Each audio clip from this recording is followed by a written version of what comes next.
Hello YouTube, welcome back to Poop Bags and Litter Boxes. Last week we brought you tips on ways to keep your cat happy and healthy for Happy Healthy Cat Month. This week we asked our friend Anne, who owns the Holistic Pet Nutrition Center in Harmony, if she would explain to us why a grain-free diet is important for your cat and ways to transition them into one. We hope you like the information that we provide you, and if you do, please consider liking and subscribing to our channel. Thank you very much. Take care. So here are Grady and Anne, and they're going to explain to us why a grain-free diet is important for cats. Anne, could you explain to us what Obligate Carnivore means? Sure. An obligate carnivore is pretty much just what the name says. They're obligated to eat meat. So this mouth right here with these big sharp teeth and these super sharp claws are designed to hunt and kill. Oh, sorry buddy, you're heavy. So in the wild, cats, mountain lions, they are going to stalk something, kill it, and eat it while it's fresh. You don't find cats or mountain lions eating things that are already dead because the nutrients are the most fresh when it's newly killed. Saying that leads me to talk about why liquid is so important in their diets. So for example, we feed them dry food sometimes, and again, as an obligate carnivore, there's no need for grain in their diet because they literally don't have any use for it. Proteins and fats are digested first, grains are digested tertiary, and therefore get packed on as fat, as you can see with why he's having a bit of trouble holding Grady. A bit of trouble holding Grady. He's a big boy. Yes.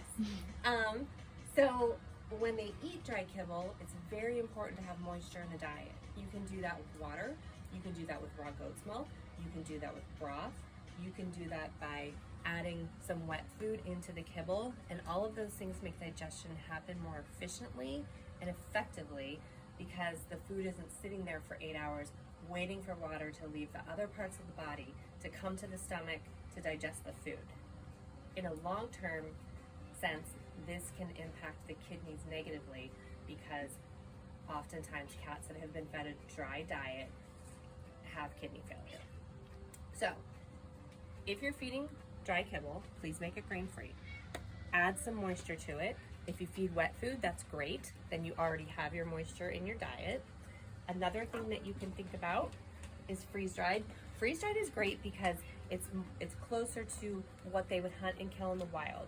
This is raw food that the moisture has been retrieved from. You can add the moisture back in for easier digestion, and then the proteins in here have not been cooked like they have been with dry food or canned food, so they're more readily available for the body to process. After freeze-dried food, there is also raw food. And come along, ready? And we'll go to the freezers. Another option that you have after freeze-dried is raw. Raw is wonderful because it has not been altered with the freeze-drying process. You're getting meat and organ and bone that's closest to what they would kill and eat in the wild, and it is biologically appropriate for their body for proper growth and wellness. One problem with raw is cats are very resistant to change, as I'm sure you know if you are a pet parent.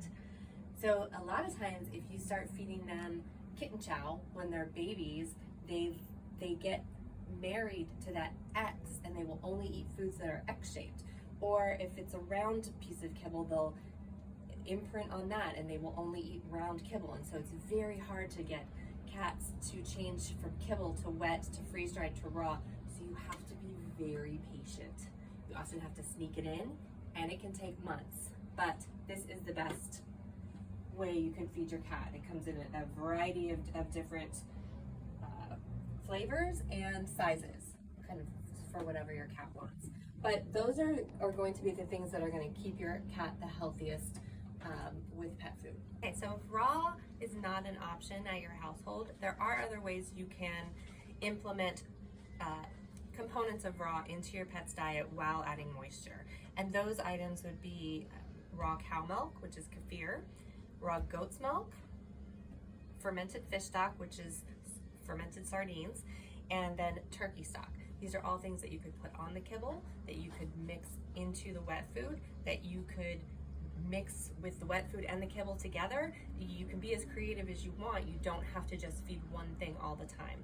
So please change your proteins, change your feeding styles, add some wonderful sources of liquid to the diet, and your cat will thank you. And we left out the best part. We didn't talk about treats. Treats! Okay, so there's a lot of amazing treats for pets. Some cover urinary tract health, getting L-lysine in there, which is important for cat's immune system, hairball issues, but treats are another way to add nutrition if you're not in a place where you can do raw. So you can get freeze-dried cat treats where you kind of get to see if freeze-dried is going to work out. You're adding nutrition to their diet that's in its natural state, and your cats like treats. That's great. As we know ours do. As we hear him meowing for treats right now. Exactly. Thank you, Anne. Thank you for all of your awesome questions, Ray, and good luck, cat parents.